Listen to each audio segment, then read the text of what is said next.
South Africa sanibona kanza kwethu kuphi nakuphi lana khona ngeendawo umduduzo kaMkhwanazi onibingelelayo ovela kwenhlangano ethuleleni ngaphansi kwesihloko esithi ke abantu bayagula. Sike savakasha ngapha ke ezweni laseMiddelova la sasibizwe khona ke siyobona umntwana ogulayo. Sipostile ke ivideo sabona ke South Africa ngendlela ethinteke ngayo ngalo daba. Namhlanje komsombuluko okumhla ka-17 November 2025 sesitheke asimthole nangomama ngoba ke after sipostile ivideo sashiya ke ne-account nenamba kamama baningi nabantu abamthintayo kodwa ngenhlanhla kumama khona bezokwenza ngapha nomuntu azohlangana naye othe nawe uyacetha amthengela amaphilisi umntwana kodwa ke nangomama ngenhlanhla ke sinaye la sizoke sizwe ukuthi after sifikile ekhaya mhlambe ke impilo isale yabanjani isimo sinjani kumntwana sawubona sisi. Yebo sanibona. Yebo kunjani? Saphila njani? Sikhona yaphinde yahlangana. Yebo. Sehlangana ngaseThekwini ke manje. Yebo. Ngicela ukukhumbuza abantu ekhaya kwambe igama bani ma?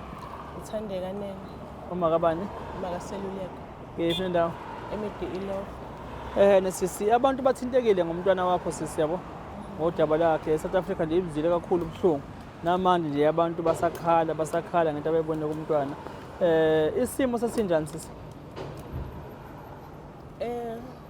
Sisanjalo noma inhlungu nje ade kwi-weekend nje zimvuke izolo phela izolo emini. Nasebusuku-ke kunamaphilisi awatholile ngomgqibelo ngoba bengalali ebusuku. Esiningi ngibehlezi ebhekile. Since eqalile-ke lamaphilisi lawa uyalala-ke manje.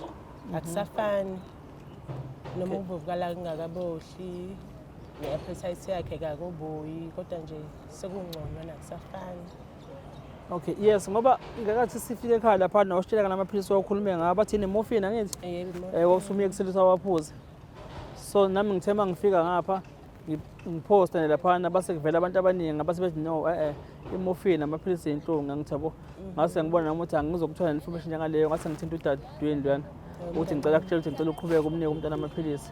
Yebo ngitshela ngifonelwa nje. Wawaphuza. Yebo ngisamnikeza. Za inhlungu zase zikubambeka. Yebo kubangcono. Yebo ma. Hey. Siswami siphelwa amazwi thina yabo ngoba kathole na uphe sinakho. Bathi ndikhona ukuthi manje sibiza noma sibizwa abantu ukuthi sizobona usizo siyesize ke sizobona usizo bese siyaphuma ke siyacela usizo ku-South Africa nasemazweni angaphandle laba abangakwazi ukulekelela abantu after sishiya inamba yakho ibe njani i-response nakubantu? Bayafona kakhulu bayamsendela nama-donations. Bayafona nje kakhulu. Abanye bayathandaza, abanye basalela abantu abangasiza. Yebo. Nje isikhathi sokuphumula sikho, isikhathi esiningi umuntu uspende efonini. Yebo. No, ungazibongela nje sisikubona abantu yabo. Kubona bonke abathe balula isandla siyabonga kakhulu nabasikhwelelisayo ubusuku ngo-12 siyavuka sikhwelele kuzoshaya u-1 nasemini abanye basathembisa ukuza leli sonto nje bawu-3 abathe bayeza bahlukahlukene bathe bazofika ekhaya. Siyabonga kubona bonke abathe bakwazi ukuthi bathinteke kwabakhona abasinikeza kona siyabonga. Noma khona bakho ngiyacabanga abantu bebengasazi isimo umntwana usekanje sona. Even abangasekhaya bebengazi ngoba bebazi ukuthi nje bahlezi bezothiwa ngibuyile ngithi ngisabuyile akasekho usephinde esibhedlela. Then bathenga ukubona ividiyo basikhathi umntwana usenje bengingasho ngani. Ngasho ukuthi bengihlezi ngisho umuntu mengibuza ngisho ukuthi uyagula basibone mangisi uyagulayo bebengantshela ukuthi usekulesimo e-house. Yebo. Okay.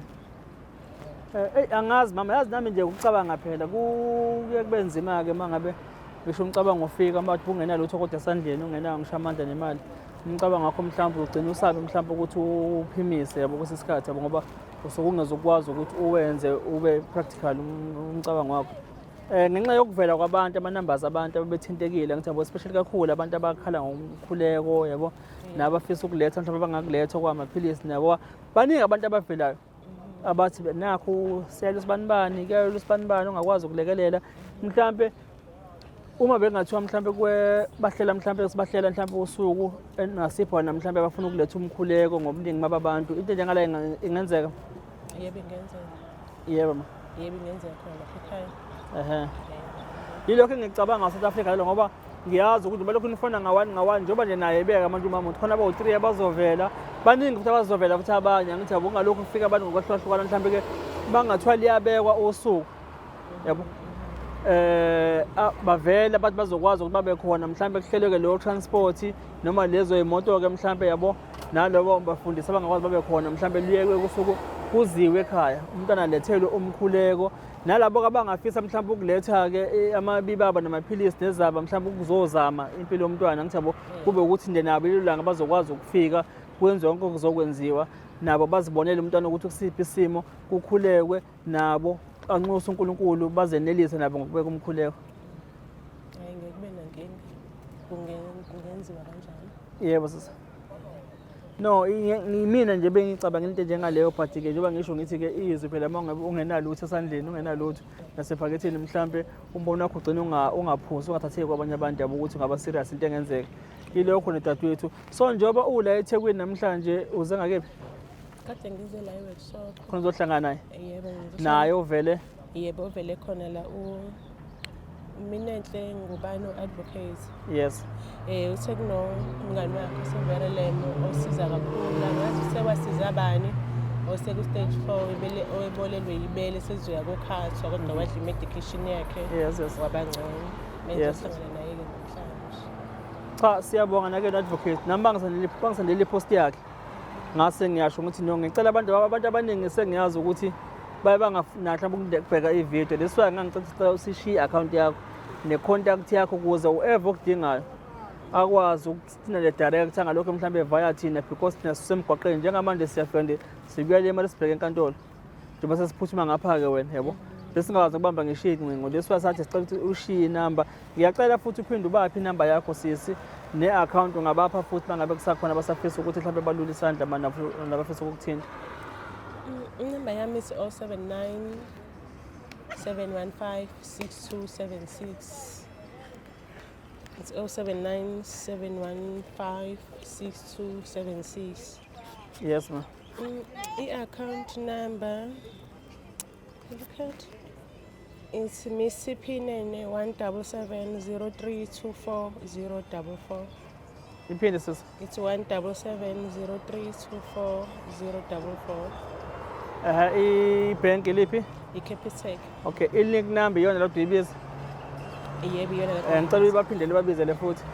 It's 079 715 6276. Yes. No, ngiyabonga mina sisami ukuthi yabo.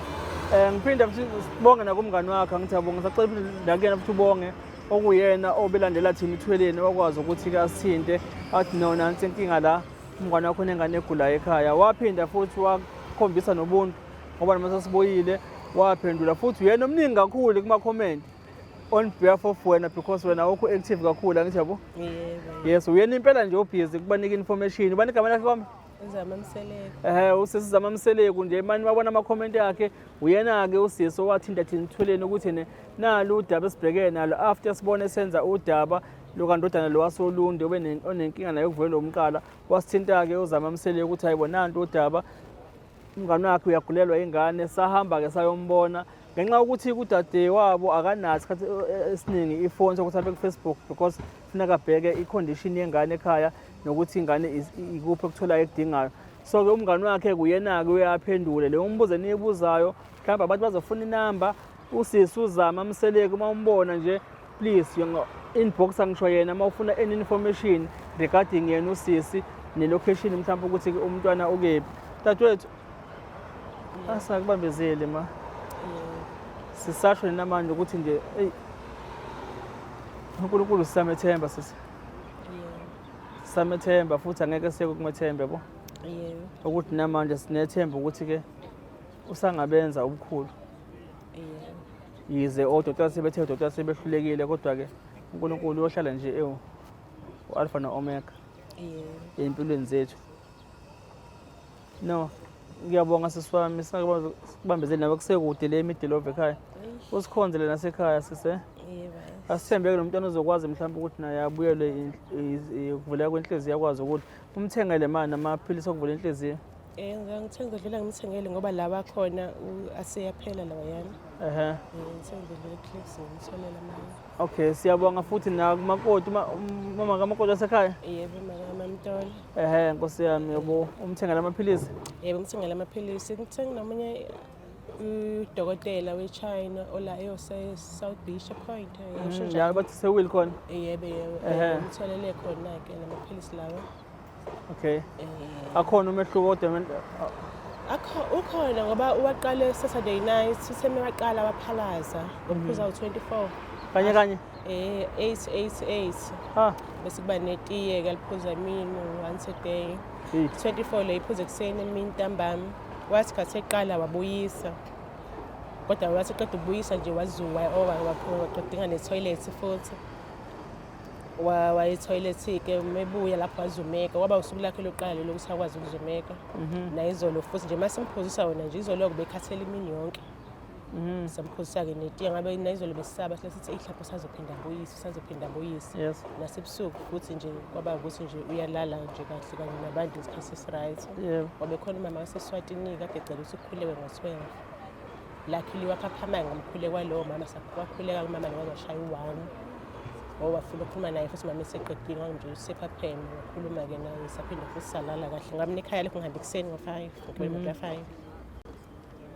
Okay. Kulami ingane amaphilisi awu-24 ngathi mina ngixakela wami nje abemangaki lamaphilisi amangaki bewu-8 lawo esitapa mntwana hayi ngize ngathi ngime ngawo ngoba ababela ngiqumbise enza inhliziyo ibe encane. Inkosi yami bengathi umntwana ngamphatha kahle siyabonga because nabo bakhona ababevele bamrecommenda lowo dokotela we-China lo bathi ngasewhili yabo ngathi naye bathi kwi-cancer uyazama.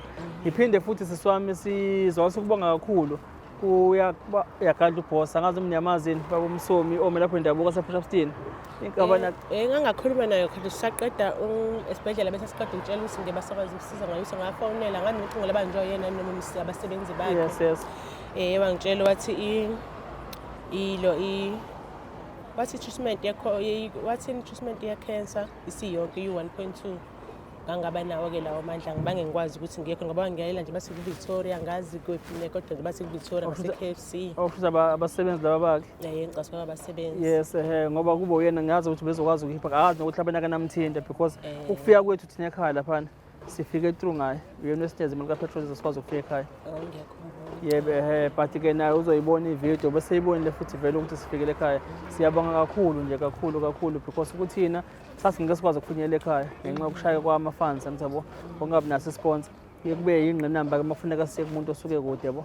Sithi asibonge nje kakhulu kuyagada ubhosi nawe siswami sifisela inhlale naye umntwana sizobona-ke abantu mhlawumbe ukuthi bathini ngalokho esikuvezayo mhlawumbe ukuthi uma kuzofika kuzokwenza umkhuleko ekhaya umntwana sibone ukuthi abantu bathini abangafisa ukuthi bavele bangaki kuhlela indaba ye-transport nosuku nabo bangakwazi ukuletha amaphilisi mhlawumbe noma imishanguzo abangayiletha. No, siyabonga siswami. Siyabonga. South Africa ilokho-ke namhlanje besiyahlangana naye kumama kamntwana-ke ula eThekwini uzothengela yena kumntwana-ke okungamaphilisi nazo okumukela advocate ade musho ukuthi-ke uyakhona afisa ukumthengela khona. Nakubona bonke-ke abathe basilula isandla nakubona bonke abathe bathinteka ngodaba likamntwana nemkhuleko namanje sisayicela nxa zonke ukuthi uNkulunkulu azibonakalise enze ubukhulu bakhe phezulu kwempilo yomntwana. Mina Mduduzo kaMkhwanazi ngaphansi kwenhlangano Ithuleleni ngaphansi kwengosi esihloko sithi abantu bayagula. Ngiyabonga. Nisale kahle emakhaya.